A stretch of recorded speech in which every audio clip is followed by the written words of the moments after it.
Spring ஆனியனில் egg fry பண்ண போகிறேன். அதுக்கு ஒரு கட்டு வாங்கி நல்லா பொடிசாக கட் பண்ணி வச்சுருக்கேன். அதோட வெங்காயம் இது 4 முட்டை எடுத்து வச்சுருக்கேன். கொஞ்சமாக எண்ணெய் ஊற்றிக்கேன். எண்ணெய் காஞ்சிருச்சு. இந்த ஆனியன் இந்த வெங்காயத்தையும் அதோட போட்டு ஒரு பச்சை மிளகா பொடிசாக கட் பண்ணி வச்சுருக்கேன். வச்சுருக்கேன் லேசாக வதக்கிட்டு ஒரு 2 நிமிஷம் மூடி வச்சிடலாம். இப்போ 2 நிமிஷம் ஆயிடுச்சு. இப்போ இதுக்கு தேவையான உப்பு போட்டுக்கோங்க. கொஞ்சம் மிளகுத்தூள், கொஞ்சம் சீரகப்பொடி, கொஞ்சம் கறி மசால் பொடி,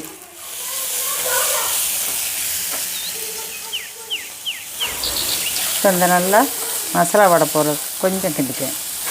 இப்போ கொஞ்சம் அந்த மசாலா வடை போனோன்னா இப்போ அந்த முட்டையை அதோட ஊற்றிடலாம். நான் 4 முட்டை எடுத்து வச்சுருக்கேன்.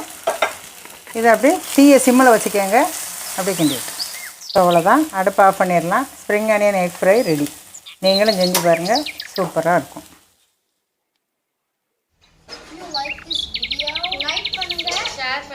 Subscribe பண்ணுங்க, bell symbol press பண்ணுங்க. Thank you.